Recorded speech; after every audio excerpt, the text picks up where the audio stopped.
Hi everyone, it's Laura and I am here with a book haul. I made a video with a book unhaul and I mentioned in that video that I was going to try and sell them to the Used Book Superstore in Burlington, Mass. And I did. I was on vacation last week and I managed to go on Halloween. And I was unsure whether that was a good decision or not, if it would be more busy being a holiday with Halloween, or if it would be less busy because people would be out doing other things. But unfortunately, that was kind of the only day of the week that worked with my schedule to make the trip there. And I went and I was pleasantly surprised because it wasn't that busy. And I was actually able to get some footage this time. So I will insert the footage that I took of the store and some of the shelves so you can kind of get a rough idea of what it looked like.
So that's the store, and the store isn't unusual. I really like it, and then other things about it annoy me because on the one hand, I like the sticker system because they have different color stickers, and at certain points of time, they have extra deals on certain color stickers. So like if you go to the website, it will tell you when certain ones are marked down even more.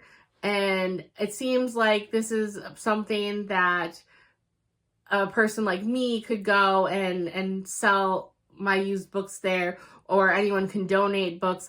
But it also seems, I think sometimes based on the quantity of what they have, like they might be kind of getting books from bookstores that bookstores no longer want to have in stock anymore too, like if they might sell a bulk thing, because sometimes it seems like they have too much of the same version of a book for it just to be purely coincidental. But that's just my speculation, I'm not sure. But I like it, but their organizing system is a little odd to me because like there's a section where they have kids in the back of the store. They have kind of like a fantasy section. They have like a classic section. They kind of have like a nonfiction cookbook section. Then they have like a YA section. But then they just have like a fiction section. And I wish it was, like I wish, for example, like they even had just a romance section. But they don't. So if you want like an Emily Henry book, that's in the fiction section. But if it's like anything that's fantastical in the romance, like the book I got last time with like Looking for Love in All the Haunted Places, because that had to do with paranormal stuff, that was in the fantasy section, even though it was basically almost just a pure romance with just some fantastical elements in it. And it's an odd assortment. So like you have like James Patterson and, you know, Dan Brown in the fiction section next to all this other stuff. And I wish that they almost had more categories. I don't know what's involved or who made that decision, but I'm not a huge fan of the cataloging system. But I overall was still happy. And I did learn this trip that I cannot be trusted to go by myself, because I think I have impulse control issues, because the downside of it being a used bookstore is there's no guarantee that if you find something now that it will be there the next time you go. And so while there are some good deals, not everything is an amazing deal. There could be something that said, you know, the initial retail price was like $20 and it's marked down to $15.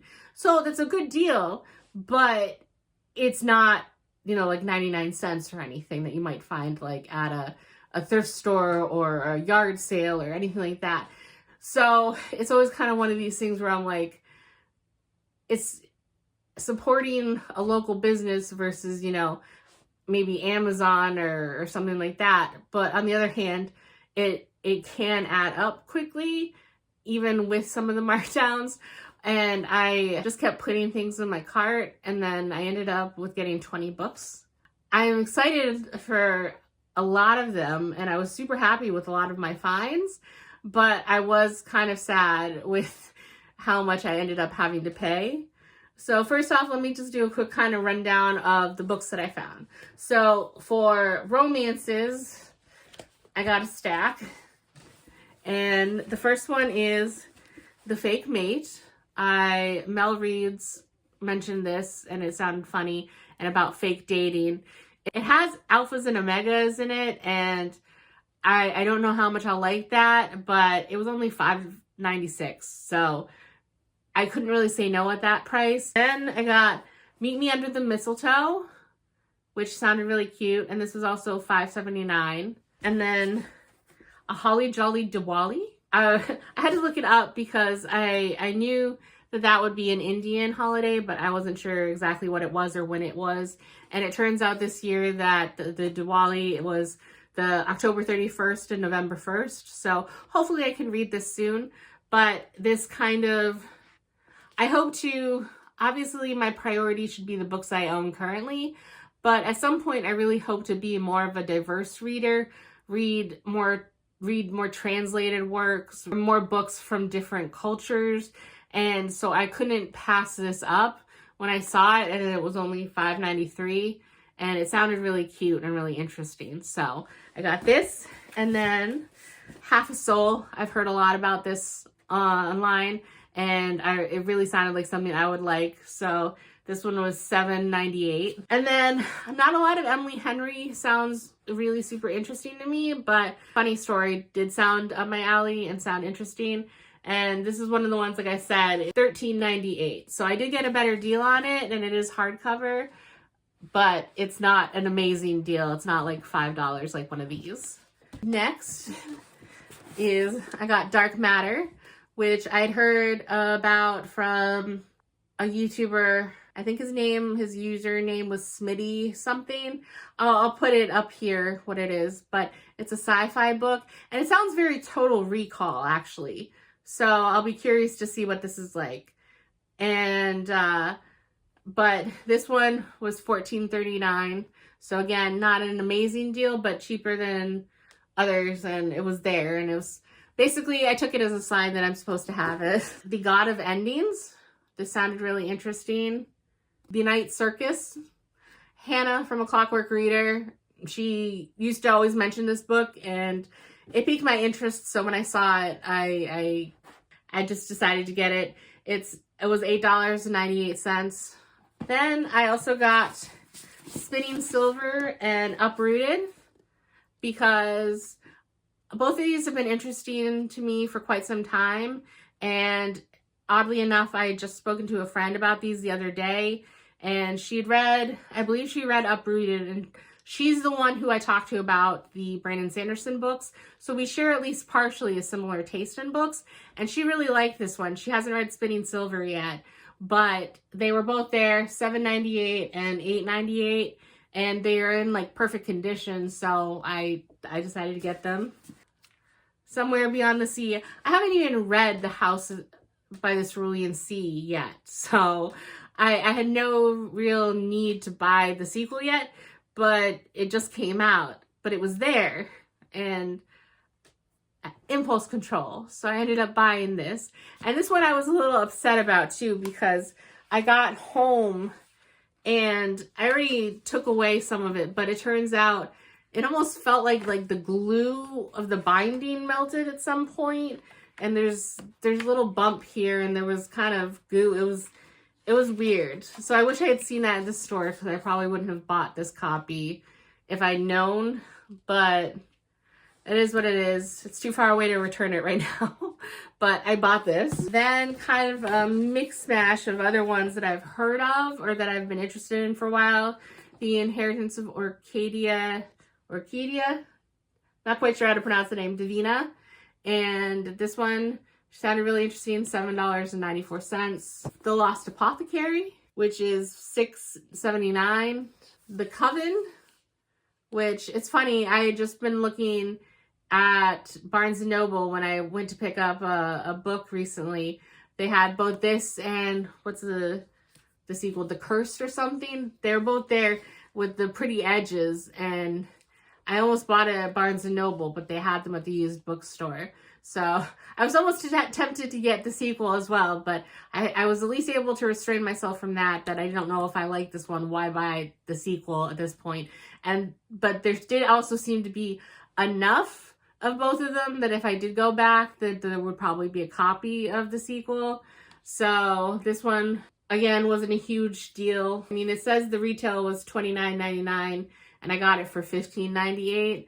So better than nothing, but not as great a deal as I would have hoped. Mexican Gothic, which I used to hear a lot of good things about it, and then reviews started to kind of be mixed. But it does sound really interesting to me, so I saw it, and it was $9.98, so I bought it. Then kind of more fantasy ones that I had sounded interesting. The City of Stardust.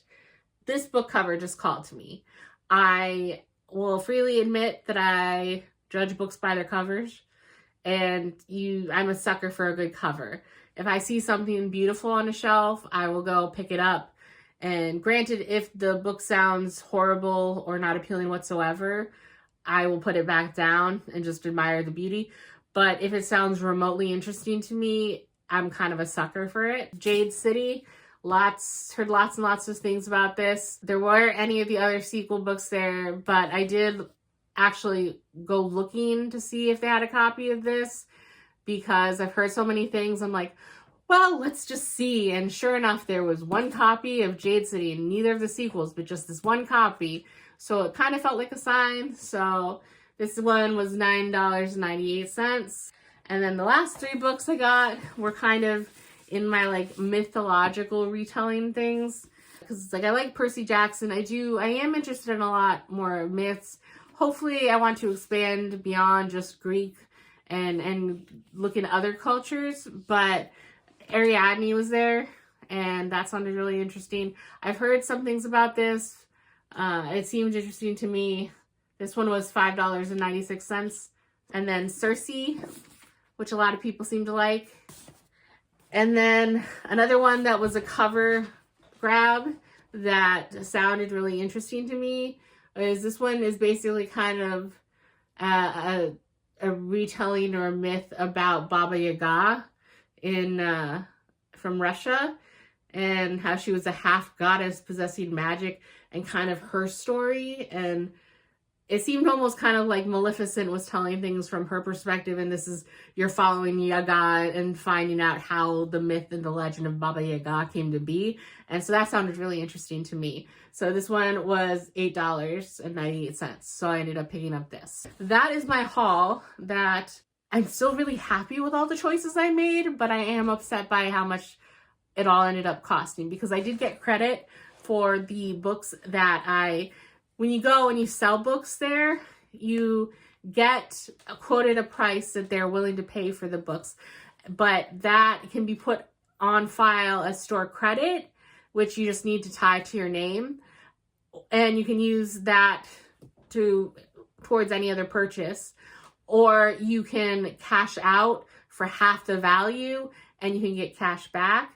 So far, the 2 times I've been to this store, I've just used it towards future purchases.